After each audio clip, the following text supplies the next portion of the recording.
Look at me. Gabby. Hey. In addition to being a stand-up comedian, I've always screamed at men in the face. when did you realize you were funny? I want to play the old man in a fat suit with rosacea. And your mom gave you confidence issues. I have a confidence issue and that I have too much confidence. Finding out that I was beautiful made me evil. How was the first stand-up experience? The only time I feel truly present is when I'm on stage. Thousands of people, it's one microphone with a light. That's why I'm addicted to it. I'm confident that you will love me. Give me 5 minutes. This week's guest is Gabby Bryan. She's the internet's hottest stand-up comedian. She's constantly going viral for funny crowd work. We talked a lot about being a woman in comedy. We talked about growing up as a natural blonde amongst a lot of Guidos. We talked about having a head that's too big for your body. We talked about touring with Bon Jovi. Listen, she's a Pisces. She reads fantasy books. Honestly, the best thing about Gabby is just so much confidence, and it's just like natural, joyous confidence. So get your snacks, get your popcorn, buckle up, and enjoy this week's episode of the OK Sweetie Show with Gabby Bryan. Okay, sweetie. Okay, sweetie. Okay, sweetie. Okay, sweetie. Okay, sweetie. The OK Sweetie Show. I had a cold last week and now I can't hear out of this ear. Does that ever happen to you guys? No.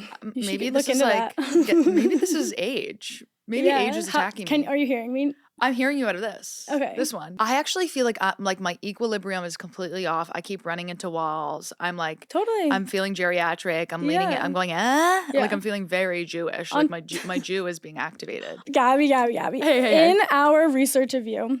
Yeah. In addition to Does being... my ass look huge on this screen? You have to turn the TV off. I'm like... Do you not want it to look... I've been trying to do light wash denim like a Gen Z, and it makes my ass look so huge. Keep this in. Wait, you're speaking like a total... You don't want your ass to look huge? Like you're speaking like you're in the 80s right now. I'm a millennial. How old are you again? 28. So I'm a zillennial, I think. You're a Gen Z, my sweet. I'm a millennial in that I want to be like skinny, like a spider, you know, like I want to look sick. And then Gen Z, they love the asses again. So you're like heroin chic. Yeah, I like heroin chic. That's nice. Yeah, I'm like malnourished. I'm like shivering over a cigarette. So your body right now is absolutely exactly where you'd want it to be. You know, yes, but then I try to wear light wash denim and I look in the mirror and I go, my ass is as big as Illyria. Have you ever had body image insecurity? Thank you for asking that. Yeah, because, okay, mine's actually unique. I grew up on the Jersey Shore, okay? I am from like Guido Central. Like all the Guidos in Brooklyn moved to my town in the Jersey Shore, and they were all 5'2" and curvy, tits, ass, long brown, curly hair, you know? And I am like literally built like a young Dutch boy, and I was like pale and blonde and really skinny, like so skinny. So and this is like peak Jersey Shore. This is peak Jersey Shore. Yeah, like my tough. situation lives in my town. Right, yeah. So I always was hideous growing up. I was hideous till like senior year of high school, maybe. It's like the fish and water thing, though. Yeah. No, you know what I'm trying to say? Because in a town of Guidos, a perfect blonde-haired princess is the ugly one. Is the ugly one. Yes. So I thought I was hideous, and then I got to New York City, and I said, wait, I'm beautiful. I'm stunned. Yeah, but it took me, I was like 20 years old till I realized that. Did you think you were hideous? Or did people tell you you were hideous? A combination of both. Yeah. People were like, how were you as a kid? Did people bully you and stuff? No, I was so cute and nice. Oh. Yeah. So everyone actually was just nice to me. Really? I was the nice one. I didn't become a bitch until I went to college. Oh, do you think you're a bitch? I think I'm a bitch in a fun way. Yeah. I think finding out that I was beautiful made me evil, which is really the rules of nature. Like I was the ugly, nice one growing up. And then I looked in the mirror one day and said, uh-oh, I'm a monster. Right. How did I get this power? Now I'm going to be able to do anything. Yeah. Power corrupts. Absolute power corrupts absolutely. Yeah. It's those with a lot of responsibility have a lot of power. That's definitely the quote. Those with great power comes with great responsibility. Yeah.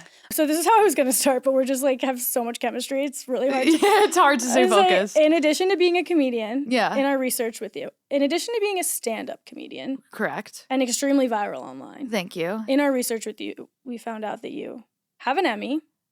So random. Spent time on a puppet commune. Yeah.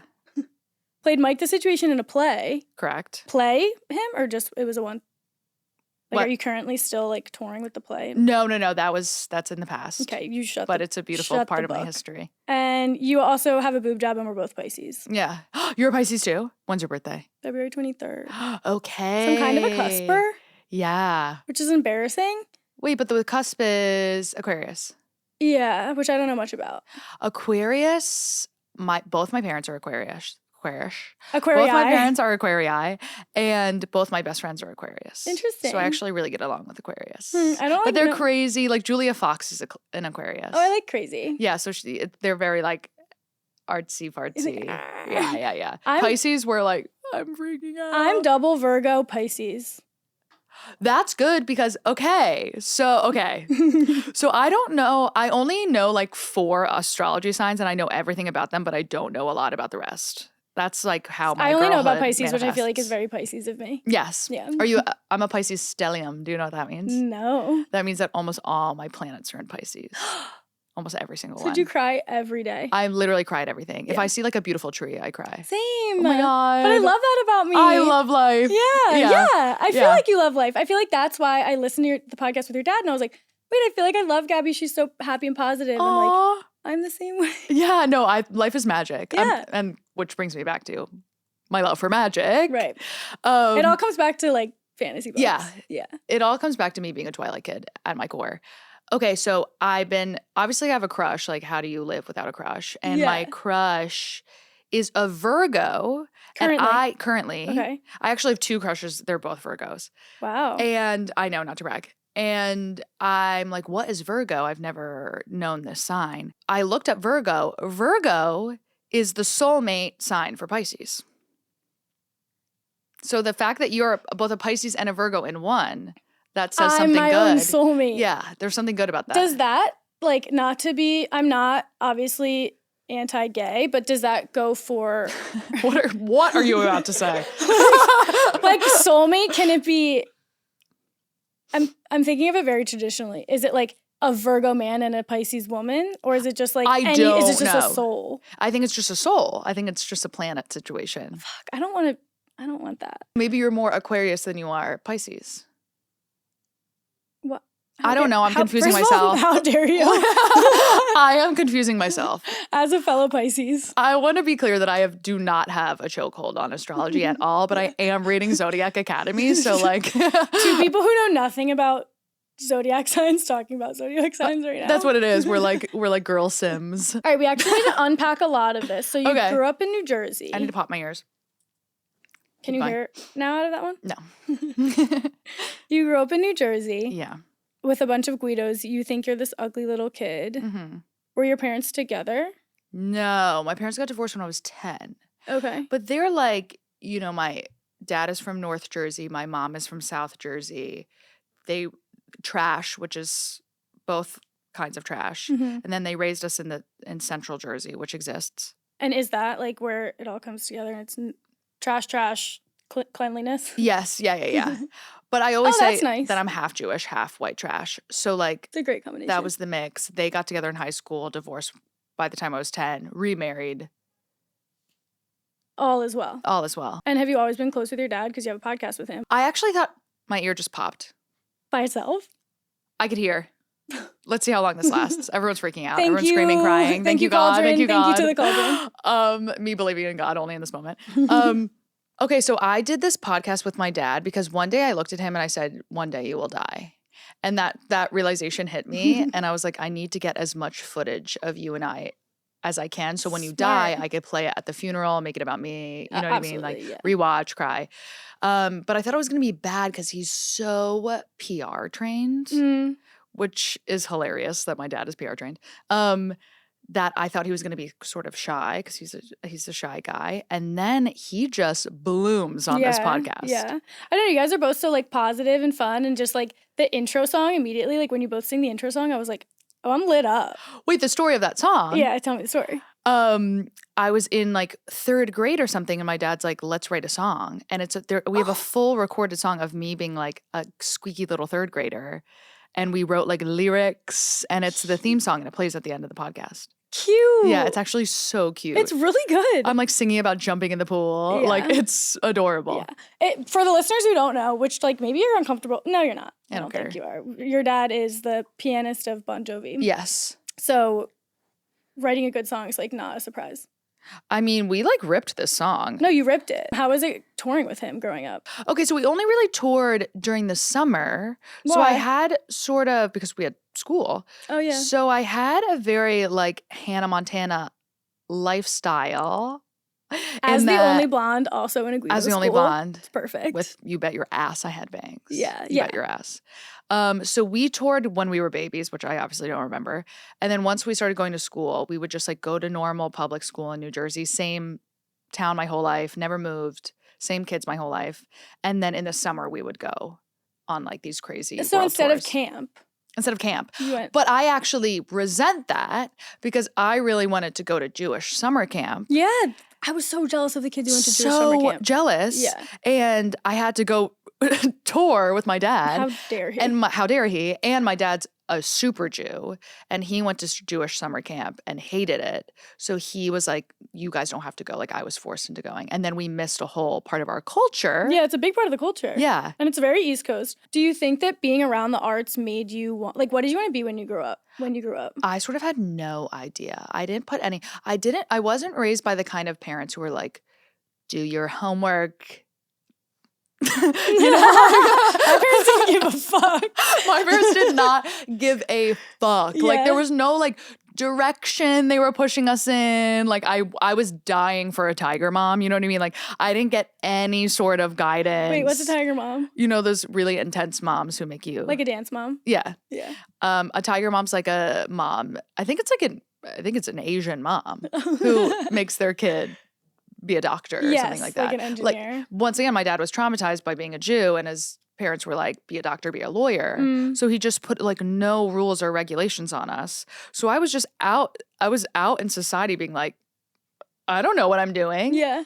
And then all I really knew what to do was like kind of perform. So I was like kind of doing music and not really liking it. You because of your dad, the performing thing, you think? Yeah, I'm like, I guess that's the most tangible thing I could latch onto. Yeah. And then I decided I didn't want to do music because I hated doing music. And then I was like, I guess I'll go to school for acting. My parents were like, okay. What do you hate about music? I think, okay. I still think. I still important. think this is controversial considering my upbringing, but I think singing is so embarrassing. Like, I think singing a song dead serious is the most embarrassing thing you could do. Like, when a singer gets really into it and they close their eyes, I could kill myself. Yeah. Even if it's like Alicia Keys at like fucking MSG though. Yeah, I mean, it's amazing, but it's like me up there, but taking my personality. Yeah. Me singing dead serious, I couldn't do it. I'd be like, you know, like I can't take anything seriously. Yeah, there's one of my least attractive qualities. It's like, I mean, it's like in the Barbie movie when all the guys like strum their guitars and sing. Yeah. Like girls think that's hot. I'm like, ugh. Oh, horrible. Horrible. It's so funny because you grew up touring with Bon Jovi. You see him on the stage and you're like, embarrassing. It's embarrassing, but I think that's why, because it's like all these old farts, like my dad and my uncles. True, it's like not cool. Yeah, are like singing. I'm like, right. What are you guys doing? You should be in an office typing away. Yeah. Like what are you up there You in your little children. pants Yeah. singing? Yeah. So then I went to school for acting. I knew nothing about acting. I was just like, I have no tangible skills. Like no college for acting? For college for acting. No one taught me any tangible skills. I can mow a lawn. That's Yeah. about. Well, that's, I mean, Yeah. But hey. what am I going to be, a landscaper? It's Yeah. not a great I career was- track. I was wondering because I feel like conventional parents are usually discouraging their kids from a career in the arts. Yeah. But then having parents who've succeeded in the arts, because your mom was a music producer too, right? Yeah. So like having parents who have had success in the arts, they're just like, go fly. Yeah, go fly. But they were like, go fly into the open air. Yeah. They're not directing me in any way. Right. So I was just out there being like, what the fuck am I gonna do? I really should have. This is my biggest fight with my parents that I bring up all the time. Like, you should have made me be a lawyer. Mhm. I have the personality of a lawyer, of a cutthroat lawyer. Interesting. Yes, I love to argue. I love confrontation. And I love to get to the bottom of something. And I love a skirt suit. Yeah. I mean, come on, please. Yeah. So if they gave me just a little direction, A little I would have push. been Kim Kardashian, who I would have passed the bar. I think with you still flying could. colors. I know, but now it's like going well. So that would be such a waste of my time. But like, I think when you turn maybe 45, you can like take that that shift and become a lawyer. Yes. And that would be pretty badass. Then we'll have you back on because you're entering another male-dominated industry. Right. Then I was just like doing theater. I don't know what the fuck. And then I ended up just wanting to be the funny part and everything because they would cast me as the boring girl. Because, every play has like the lead is a boring girl because it's all written by men. Yeah. So that I would always you're get just cast like as a boring girl. You're the object of like desire or something like that. Yeah. Yeah. And it's like, you that's didn't not like that. fun. Yeah. I want to play the old man in a fat suit with rosacea. Fun. I want to be the madame of the whorehouse. Yeah. Like I wanted all the fun roles. So that's how I started like getting into more comedy of doing all those fun roles. And then after college, I just started doing open mics and then the rest is history. Did people think you were funny? Or, like, when did you realize you were funny? I was growing up, all of my friends were so funny. I would say I wasn't even the funniest ones. I was like the laugher. Lucky you. I love a laugher too. Yeah. I love a cheap laugh. Yeah. Yeah. I'll laugh at anything. So I'm the shy laugher in reality. You're so many different things. Get a girl who can do everything. Can't put her in a box. You can't. I'm begging to be in a box. Please pack me away. No, yeah, I'm the shy laugher of the group. So that sort of translates. But even now I'm that. I'm like funny on stage and then in real life I'm sort of like adorable. I'm just cute. I'm just being cute in the corner. It takes so much balls to be like, no, I want to be the funny one. I feel like that's the most vulnerable thing you can like be. I guess, but you have to understand like people in theater school are like naked and they're crying and they're like so annoying. Like it's all heavy emotion. Yeah. And I think for me, I'm just like want to have fun and everything's fruity and delicious. So I think it wasn't even me being like, I want to be the funny one. It was me being like, all this crying is such a bummer. Yeah. So I need to spice it up and fucking bored. Like I need to have joy. The funny part was the easier part, I thought, than like crying in front of everyone. Maybe it's a vulnerability issue. Do you feel like you have issues being vulnerable in front of people? I don't know. I mean, I talk about like shitting my pants on stage, so I can't imagine like what's more vulnerable maybe that's like than that. maybe that's like a front though, Like maybe you're like, let's talk about shitting my pants so I don't have to talk about like fucking hating myself. This is really what the psychic in Salem told me this weekend. She was reading me for filth and she told me that I'm not being vulnerable enough in this life. And I told her, I'm like, I can't imagine being more vulnerable. Yeah. Like you would have to put me in a psych ward if I was more vulnerable than this. And she's like, you have to. She was reading me. Maybe there's like vulnerability in terms of sex life, shit my pants, whatever. That's like your freaking lane. You nail that. Yeah. I'm not as good at that stuff. But then when it's about vulnerability in terms of like, oh my God, I like feel like I'm not enough, whatever. Maybe that's where but like that's such a yawn. Yeah. Doesn't everyone feel that way? And like who cares? Yeah. Everyone does feel that way, I feel like. But I feel like that's why like people care because now we know that everyone feels that way, so they're talking about it now and then it's like, oh, Adam Sandler feels like he's not enough. So like if he feels that way and he's Adam Sandler, then like I can be Adam Sandler and like feel that way. I totally agree. I guess my point of view in life is like we all are insecure and we all hate ourselves sometimes or not believe in ourselves, whatever. So like because we all do, then it doesn't matter. It's not real. Right. I'm really good at compartmentalizing. Of being like, ugh, I'm having a bad day, whatever. I have 40 emails to answer, so I'll just focus on that. Can you tell me a little bit about like the Nepo baby stuff? Because we listened to one podcast and you were like, yeah, I wish I'm not saying you're Nepo baby. I don't know, I don't give a shit. If you're a Nepo baby, run that shit up. But I know some people have issues with it, and you said you wanted to hide it for a while because you wanted to like prove you were smart. Yeah, I think there's no right answer to the Nepo baby thing because everyone wants every Nepo baby dead, which I totally get, by the way. Okay, but like if this person's a Nepo baby, what are they gonna go be like? Well, you have to understand Nepo babies, such as me in a way, have no tangible skills because our parents have no tangible skills. So we were not passed down any level of rules or regulations. So of course we all end up in the arts because I don't know. What do you want me to be, a locksmith? I don't even know how to use my computer. Yeah. Like how can I possibly have a normal job after being raised by wolves? And even if you did, I think you'd be bored of it after like 5 years max. Yeah, because chaos is our comfort zone. Right. And that is the disease of the Nepo baby. But I did hide it for a long time because I thought it was embarrassing. And I told all of my friends that my dad invented Post-it notes.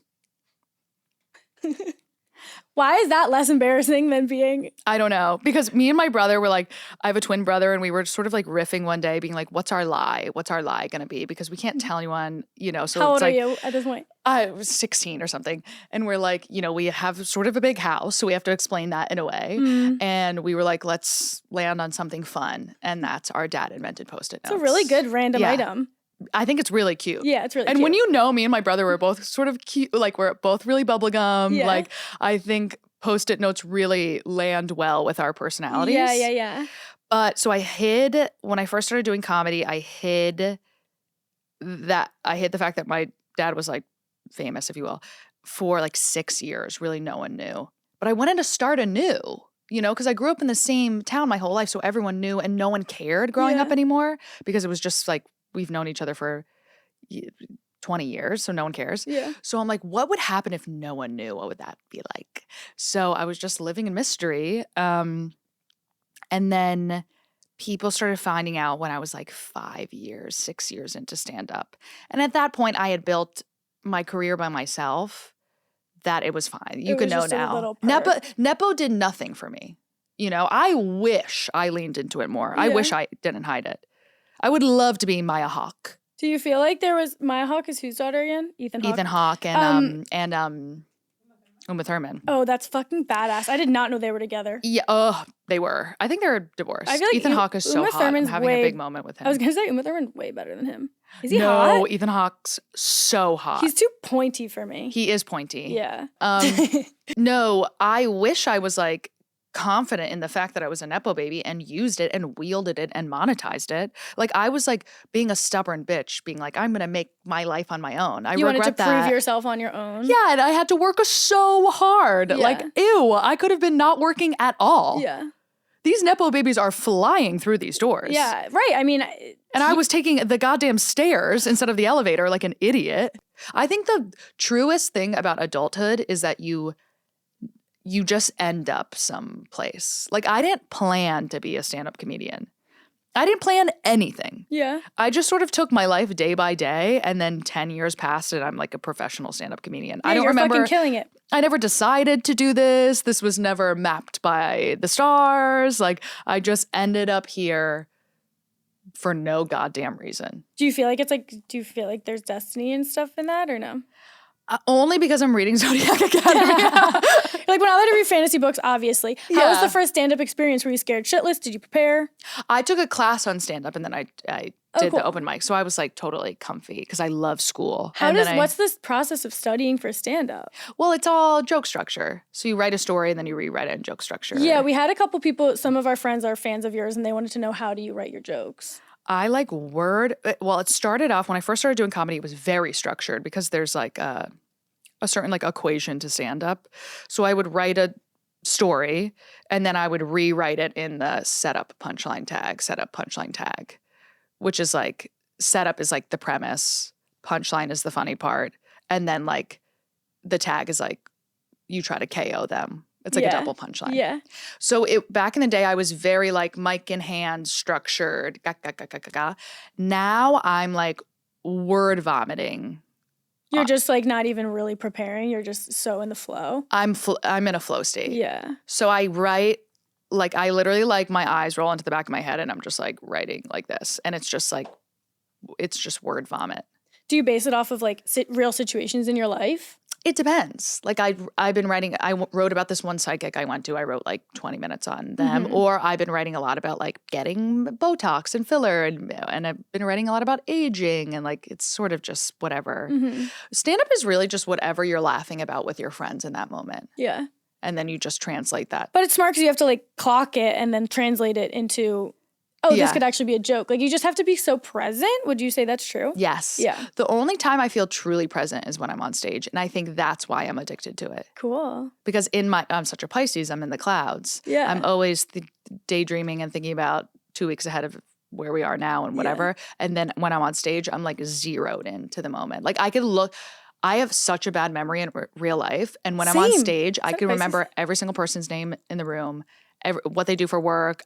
Like I'm logging everything about the room in a way I don't do in real life. Wow. I know it's actually so weird. So you're like, I'm fucking good at this, and that's probably part of the reason that you like doing it too. I need to tell you my lie. It was Tell me. 7th grade. I told people that Justin Bieber was my cousin. He wasn't Justin Bieber yet. He was like YouTube Justin Bieber, and I was like, well, yeah, that's my cousin, obviously. You kind of have the face where you could be related to Justin Bieber. Thanks. Yeah. Like just adorable, like cute little face. Cute little button face. Yeah. There's a Canadian aspect to you. Oh. Yeah. We just learned that Canadians don't let Dancing with the Stars doesn't let Canadians in. Just like fun fact. They're really blocking Canadians out of a lot of things. Like, we can't have the heated rivalry boys at the Emmys. They can't be nominated for an Emmy because it's a fully Canadian show. That's crazy. It's so fucked up. Yeah. Canadians never did anything to anyone. They're minding their own business They're up the there. nicest They're freezing country. cold. They're all bundled up. Like, They gave us Drake. They gave us Justin Bieber. They gave us maple syrup. Like, let them They gave us join. beavers, I think. Yeah. That's something I really love about you, too, is that you're smart. Thank you. Under all this blonde hair. Under all this blonde hair, you're smart. Like, part of your personality, I feel like, is smart, funny, and hot. Oh my God. This is good for my ego. And I feel like society just, like, doesn't accept and allow women to be that way. So I kind of want to know if you have any conscious, thoughts of this as you move throughout the world. And is it hard to kind of balance all those parts of yourself? Well, what I'm going for more is like the weird pretty girl. I love it. Like I'm writing a lot of jokes about my one true love, magic. Right. Like my jokes are like weird and kooky and I'm kind of like silly crazy on stage. So that would be more of like the direction I'm trying to go in. But I don't know. I think I wasted so much of my 20s trying to prove that I was smart to people that I don't even care about their opinion. Mm-hmm. Like I think that's what we get stuck in as women because no one thinks we're smart. So we pour all of our energy into trying to prove that we're smart, where it's like, why are you trying to prove this to someone who doesn't matter? Yeah. If you know you're smart, that's all that matters.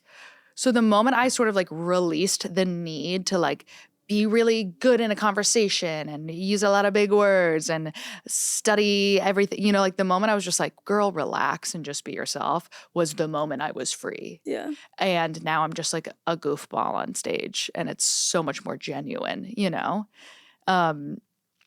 So I don't know, but I also have always worked in male-dominated fields. So I had to just have I have a twin brother who used to punch me in the head and still does really. And I always I've never been like afraid of men. I've always worked with them. I've always screamed at men in the face. Like I've always had a annoying male boss that I like have to like walk into his office and slam the door behind me and be like, we need to talk, So that's my vibe when it comes to men. It's more like, shut the fuck up. And how does that work out for you? It's great. I admire the shit out of that because I kind of went the direction of, well, I'm just going to be pretty and then I'll like get my way. Or, like I was so more focused on like that. And then I think I internalized, they don't think I'm smart anyway. So I constantly like am feeling stupid all the time. Yeah. And that's by your own design. Yeah. And that's by my own design. Yeah. If you just know you're smart and not even question it and just sort of like land in space and time and be like, I'm just going to do my job well, then you don't have to worry. They're always going to think you're stupid. It doesn't matter. Who cares what they think? Right. Does having that confrontational attitude work?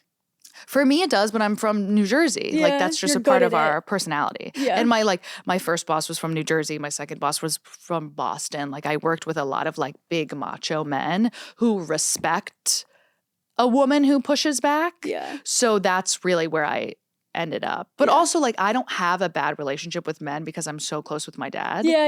You don't have daddy issues? I don't have daddy issues. Wow. And You're my a rare dad, breed. mommy issues up the ass Got though. it. But no daddy issues. My dad is like a sweet little woman. Yeah. No, he's a girl's girl. He's a girl's girl. Yeah. And then my brother's a girl's girl. So I didn't have this like, I didn't even know like sexism existed until I started in the workforce. In comedy? In Or in comedy, theater, in I worked in documentary for a long time. Like I've worked in offices. I was an editor. Like I didn't see sexism until I started in the workforce, and I was like, "Well, what the fuck is this?" Wow. Yeah. So it was such like a culture shock to me that I wasn't even used to like cowering to it. Mm-hmm. If that makes sense. Yeah, that does make sense. So I was just like, "Oh no, you must be confused." You don't know who I am? Yeah. Like I'm You're going to love me. Please. Yeah, give what it a are some second. examples like within comedy of the sexism?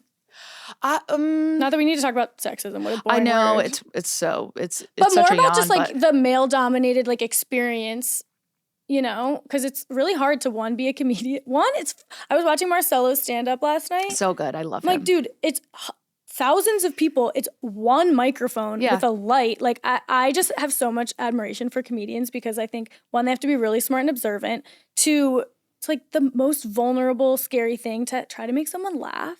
I know. It's the most genuine. This is why I love comedy. It's the most genuine desire is to make someone laugh. Yeah, like there's yeah, such like pure. a pure, nature to it, which is like why I think comedians are so necessary. Yeah. But I love you said it. that there was a moment where you felt like you didn't need to prove you were smart anymore. Do you know that moment? What brought that moment on? I think it just clicks one day. I really think that's like my biggest piece of advice for women is like release it. It doesn't matter. No, it doesn't matter.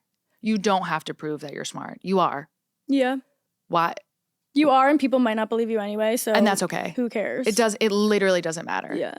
Like, and I'm such a sensitive little people pleaser. And the moment I just fucking released myself from that is the moment I am free. Mm-hmm. And I'm like way more myself on stage now because I'm just like not trying to be a certain thing or say, but like, I'm not trying to prove that I'm funny. There's this amazing stand-up named Bonnie McFarlane who, if you like comedy, I encourage you to be obsessed with her. She's an amazing book. I fucking love comedy, so I will. Yes. She is like the mom of every single female stand-up in New York. And she's also a legend, has an HBO special. She's amazing. And she's not even old. She's young. We'll link her in the show notes. Yeah. She has an amazing book, and a part of it, she either wrote this in her book or said this to me. I think she said it to me. She was like, when you go into a show, it's not your job to make everyone laugh. It's your job to find your people within the audience. So you have to do what's funny to you, and the people who get it will follow you. Like, it's not my job to make every single person happy. You think that is, and when you first start doing stand-up, you're like, I have to relate to the trucker and the Gen Z and the mom and the nurse and whatever. And it's really like you just have to be intrinsically you, and people will find that funny. Mm-hmm. So I think it's just like that little shift is what makes you And then better. So the first shows that you're doing, or you're just kind of like trying to appeal to a broader audience, but then they find you and you can kind of hone in on your niche a little bit more. Yeah. I fucking hate the word your niche, but it's like just your niche is just who you are. Yeah. And then Bobby Kelly, another amazing stand-up, I like used to open for him on the road, and he watched my set and I killed. And nice. I was young, and he was like, that was a funny set. That was funny. He's like, but I could tell it wasn't funny to you. Oh. So he's like, you need to like stop writing jokes that you think are just like jokes that everyone will love. And you need to write what you think is funny in this moment right now. Did you see a lot more success after you started doing that? Yes, and I'm like myself on stage now. I was going to say, you mentioned you're yourself on stage. So you don't feel like you're not really putting on a persona, which I know some people have to do when they're performing. Yeah, I used to do that so much, and now it's like me turned up to 10. Yeah. Like, I'm definitely a little quieter in real life, obviously, because I'm not screaming jokes every 2 seconds, and I'm not on 30 Red Bulls. But on stage, it's just my personality turned all the way up. Cool. Yeah. Did the comedy men react well to you coming into their scene? Were they like...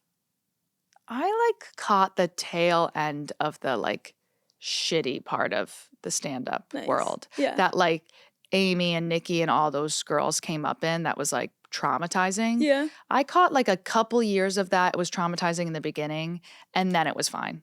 Nice. So I think I had the little chip on my shoulder to like prove myself, and it was hard to be a female comic back then, because when you get on stage, it's not like this anymore, but it used to be. When you get on stage as a female comic, every guy used to roll their eyes. Because people used to say girls aren't fucking funny. Yeah, like that was people actually said that. Me growing up all the time. Yeah, so you would get on stage. I don't even know that I was like into any specific funny woman at the time either. I didn't know about it. It was such a weird moment in time. I'm so happy it's gone. But you would get on stage and you would feel the men be like, ugh, and then the women be like, fuck off. You know, like it was really, you got on stage and they immediately hated you, and you had to dig your way out of that hole before you could even do a joke. So men would just walk on stage and immediately be able to do jokes. You had to make them love you as a person, and then you could do jokes. So it was like this extra little hurdle. Yeah. Now it's not like that anymore. It's an awesome time to be a girl. Yeah. Thank God for the internet. Thank God for the internet. Yeah. And thank God for like Gen Z. Like they just come in with a much like purer view of the world. I've had thoughts about this before because there used to be, or there still probably are, but like the 6 major media networks or something that own all the channels before the internet and individual entertainment's not the right word. The way you would ingest media was like through these media networks, and they're literally all owned by men. Yeah. They're all owned by white men. One of them's a Japanese guy, Sony, but that's Sony. Sony, shout out. That's like what people were getting. They were just getting that story by men. So, and this isn't even like a man-hating podcast by any means. Like we were talking about. I like men. I have sex with them all the time. Yeah, love men. Love a dumb guy. Like, but then when you started being able to make your own content, it was so much more of like the girls making stuff for the girls. Well, yeah. Well, what happens to me all the time is that girls come up to me after a show and they're like, hey, this is my first comedy show. Like they're just new fans of stand-up now because it's so much more accessible. And it's relatable. They're not actually making fun of us. And there were no like girly girl stand-ups. Like because of the industry, the female stand-ups had to be more masculine to play into that audience. So they were like that older generation of female comics, they're like a little butchier, they're a little brassier, like, which is fine because that's like the armor that they have on. Where my generation we're allowed to be like girly and soft and like feminine because it's a freer industry. So now the girly girls are like, finally, I could relate to stand up. Yeah. What a concept. I like to go laugh to. A girl. And which is like the best thing you could do is hit the female market. We're the ones who buy everything. We're loyal. And, we're the fangirls. Do you feel like guys in a dating sense have a hard time with it? With you being funny? I think some do, but I think it's falling by the wayside. I think older men have a problem with like a smart, funny woman. Now the younger millennials and the Gen Z like love it. But I think it's more always the issue with dating is like when you're like a successful, busy woman who travels a lot, that men have a hard time with. Yeah. I'm also so independent. Like I don't answer my texts. Like I like to be left alone. I'm a Pisces. I want to be in my own world. You're literally fantasizing all the time. Yeah, I love to be alone. Yeah. So men have a hard time with that because I'm not answering their text messages. Yeah. So that's on me. Yeah. That's pretty cool as someone who's like such a loud, not like such a loud, sorry, whatever, that's not an insult, but just like you're like free to be yourself. Yeah. And you have all these kind of like you have a lot of tools in your toolkit. Yeah, but I'm also like 31. Yeah. So I think it just takes one day you wake up and you're like, oh, finally. You turn 30 and you're like, I don't give a fuck. Really? You're like, I could finally just relax. Like I'm so sick of like sprinting and trying to prove myself and trying to be this thing, blah, blah, blah. Now I'm like, girl, I'm tired. Mm-hmm. This is what you get. Do you like it? Great. Yeah. If you don't, okay. Yeah, totally. Yeah. So you grew up like a little Dutch boy, like you told us. Yes. But then at what point do you realize that you're like hot? Senior year of high school. Well, okay, so I was like sincerely so underweight, not to brag. I was so skinny with the biggest head and everyone called me Pinhead and that traumatizes me to this day. And Pinhead? But that doesn't even make sense. No, like a push pin. Oh. Because, it's the big bulb and then the stick. Oh. I was so skinny. I was like 98 pounds and 5'9". Like I was like so skinny. You're a model. Literally the biggest head you've ever seen on planet Earth. Cute. But not in high school. You're like, I want to be fucking hot. I don't want to be cute. And I was taller than every single person. Like boys, girls, everyone. Yeah. Then senior year, I sort of like grew into my ass. And then people were like, whoa. What happened to Gabby over the summer? But still, I'm taller than everyone. No one wants to kiss. Really? Yeah, I was sort of dating like this gay guy. I kept ending up, I don't know about you in this life, but sometimes when you're like a girly girl, you end up dating a gay guy. Like I've dated like 3 gay guys. I wish I dated more gay guys. I like a guy who's very feminine. Yeah. But they don't really come across my desk. Right. They were coming across my desk. They were coming on my desk. They were coming on my desk. Yeah. So I didn't really realize that I was like cute until college. And then I thought I was the most beautiful person in America. And I look back at pictures of me in college. I'm hideous. Hideous. No lip filler. Lip filler did a lot for me too. Unrecognizable. Lip filler did a lot for me. I had bigger lips so I only was getting a little bit at a time. But that changed my confidence so much. Yeah, same. I love it. Yeah, it brought my face together. It did. And I used to want to actually like not tell people about it because I thought that they would put me in a little box of like, oh, this girl is just people cares were about what she looks like. And annoying. you made me care what I look like. Like, yeah. Also, let me care what I look like. Let me care What's what I wrong look with caring about what you look like? Don't we all? Yeah. It's moisturizer in a different way. Yeah. Like, and that's the thing. yeah. People are talking about that. And men used to be really annoying about lip filler on a Yeah. date. They'd be like, all these girls are getting that. You don't have anything, do you? Yeah. You know what I mean? Yeah, right? That they always used to say that on a date. And I'm like, I have so much, you fucking idiot. And does it matter? Because you're looking at me right now and this is what I look like. Yeah. So like, you like it or you don't. Yeah, it's none of your business what I do to my face. Right. But my mom And it always hurts gives so me fucking bad. so much shit for it. Oh, I lie to my mom to this day. She goes, did you get your lips done? And I talk about it on podcasts. I talk about it You're on like, stage. no, I didn't, Mommy. And I look her dead in the face and I go, no. I lie to her face. What were some of the mommy traumas? You don't have to get into it if you don't want to. Though. We can't fully get into it. I know that Psychic told me to be more vulnerable, but This is your floor. My stepmom is Gen X, and those women are really traumatized. Is that between millennial? That's between boomer and millennial. Okay. They're like the Nirvana generation who were like, fuck the world and heroin and blah, blah, blah. Yeah. So they're all sort of like dark and macabre in a way that millennials just don't like. And you're specifically quite joyous of a person. So yeah, I can I'm see fun, that I'm fruity. clicking. Millennials, we got tattooed mustaches on our fingers. Yeah. Like we're like fun. We We're wore like raccoon hilarious. shirts. You know what I mean? Like Quirky girls. We're quirky. We like whimsy. Like it doesn't mesh well with a Gen X's like goth. And this is your dad's wife? This is my dad's wife, Okay. who's been, my mom since I'm 10. And then my mom is this like very witchy woman from South Jersey who has autism. Mm-hmm. So she has her own world, but she's like a kooky artist who lives in the woods. Yeah, was she kind of like Pamela Anderson, Dolly Parton-ish vibes? No, not at all. Oh. She's like curly brown hair, no makeup. She actually gave me my confidence issue because she's like doesn't wear a drop of makeup, wears like leather pants, has big giant natural tits, which obviously haunted me my whole life. She told me that if I drank a gallon of milk every single day, my tits would grow like hers. Guess what? Never got tits. Did gain 20 pounds. Did you drink a gallon of milk every day? Yeah. I was drinking a gallon of milk. Fucked Could you amount of milk. imagine? I'll have IBS till I die because of that. Still had to get the boobs. So she's like this very all natural, like woman of the woods kind of vibe. And then my stepmom is like bleach blonde, always has a black eyeshadow on, 6-inch heels. Like they're a very opposite. What do you mean your mom gave you confidence issues? Because she was just so naturally like gorgeous. Confidence with issues it? I always say I have a confidence issue and that I have too much confidence. Fuck yeah. Like she's like, you don't have to wear makeup. You're the most beautiful girl in the world. Like that vibe. Yeah. So it's like I have a confidence issue in that I have too much confidence. Amazing. Yeah. It's so funny because it all comes back to childhood and people have so many like traumas and whatever and they make people feel like they're not enough and all these things. But if your parents actually just tell you that you're the shit all the time, then you can be like Gabby Bryan. Yeah. No, they really did a good job at instilling confidence in me. Yeah. Obviously they gave me other traumas. But that one they really nailed. Which is also so interesting to me because I feel like comedians have to have like trauma to be funny I think a lot that's of a the myth. time.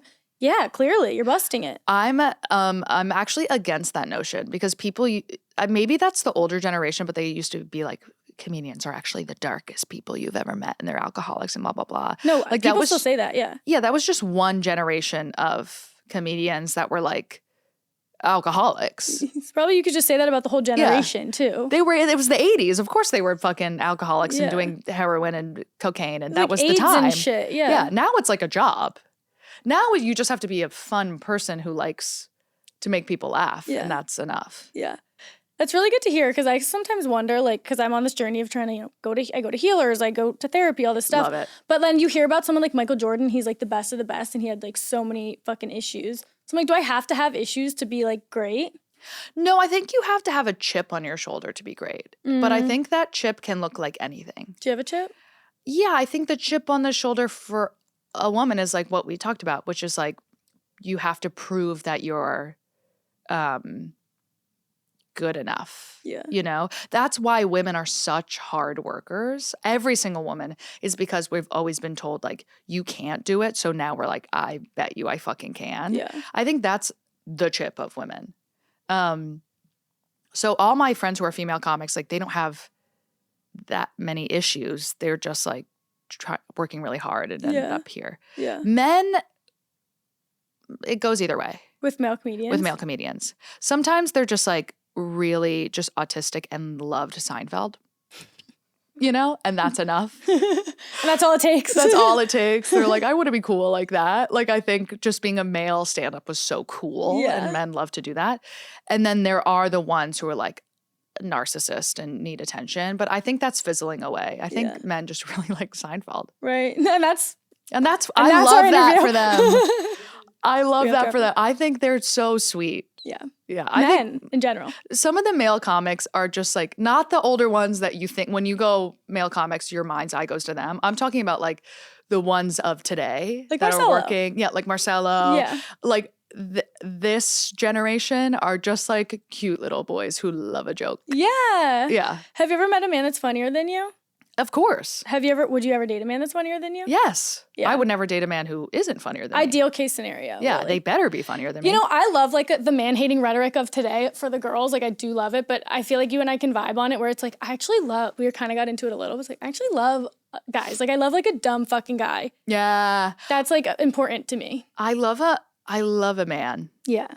And I also hate a man. Yeah. And I think they love and hate us too. Yeah. I'm like of the team, like, let's just agree to disagree and kiss about it. Right. Ooh. You know what I mean? Like, you're never going to understand me. I'm never going to understand you. We're two different species. And that's why we can hang out so much. And that's fine. Yeah. Like, you fuck off. Yeah. I'll fuck off. Like, leave me alone. Live and let live. Live and let live. We named our show the OK Sweetie Show because to us it's like, and we're not just talking about men here, but just anyone in your life who's like, okay, sweetie, like just condescending or writes you off or dismisses you. And so we like to ask our guests. I've looked in that camera so many times. Good. Like right in it. Right into the heart and soul of the sweeties. I think I've played to this camera a couple times. I love to play to a camera. We're like very it's Parks and intimate Rec. with the watchers. You go, look at me. Look at me. Look in my eyes. Hey. We like to ask our guests, what's your okay, sweetie moment? Wait, explain it again. Like being dismissed or condescended to or patronizing, like, okay, sweetie. Oh, I don't allow that to happen. So no, and this is where my confidence issue comes into play, is because I'm confident that you will love me. Give me 5 minutes. Like, you will come in being like, this fucking bitch. And then I'm like, give me 5 minutes and I'll be your fucking best man. You know what I mean? Can you give me a little bit of a playbook on how someone could do that? Or do you think it's truly just because you grew up with a solid family structure? I did not grow up with a solid family structure, so let me burst that bubble. But I think I just like machine gun someone with love and joy until they turn. Easy enough. That's the truth. Yeah. Like, they will, if you give me even a little bit of an attitude, you have no idea the barrage of joy I'm about to shove up your ass. Wow. Does that make sense? You kill them with kindness. Yeah. So or I go New Jersey on their asses and I rip them a new asshole. They usually men actually like that. Yeah, totally. But I always had, like I said, male bosses and male-driven jobs. So like I just know how to wield and weaponize that. Yeah, that's like my favorite fucking quality. Yeah. And I'm trying to like figure out how to do it and trying to let our listeners like figure it out so that they can also excel in male-dominated industries. Exactly. I actually have a hard time now working with women because I respect them. So I have to sort of like play to people's emotions a little bit more. With men, I'm like, don't fucking talk to me like that. Like you have to make sure that they don't get their feelings hurt. Yeah, because I care about their feelings. Right. With men, I'm like, look at me. Look at me. You know what I mean? Like it's a little more. Yeah. I'm sort of talking to them like they're dogs. Yeah, yeah. And they enjoy that. Right. I'm gonna keep that one put in my back pocket. Yeah, I don't really know what the fuck I'm talking about, to be honest. But the only I know what you're talking. No, it's landing. I get it. The only way I could explain it is like just being like sturdy in every moment. Cool. Hell yeah. Was that something? Our final section. I might need my phone because I didn't write it on my cards. I have it written here. Okay, nice. Well, you said singing was embarrassing, but also I've heard you say that you're a good singer, so I wanted to do a sing off, but you can. I can't because I can't hear right now. I have no ear. You love to forget that I have no ear. I haven't felt seen this entire time. No, I was gonna do hear. the Wicked thing. You think I can sing that? Well, I don't think either of us can sing it. That's why I think No, you're crazy. hilarious. I do have secretly a beautiful voice, but I can't share that because it's embarrassing. Because A, it's embarrassing, and B, I quite literally can't hear out of my right ear right now. And I would love if there's a doctor watching, please DM me. And is that making you thinking that's making you like tone deaf? Yeah. I mean, I'm walking into walls. I'm not just tone deaf. I can't even exist in life right now. What's your karaoke song? Jukebox Hero. I don't know that song. Who sings Jukebox Hero? Bon Jovi.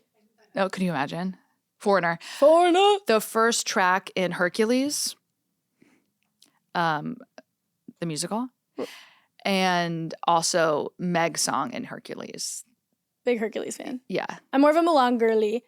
Yeah, okay. I really like I'll Make a Man Out of You. It's like what I listen to before Perfect. to get hyped up for stuff. That's my go-to hype song. Yes.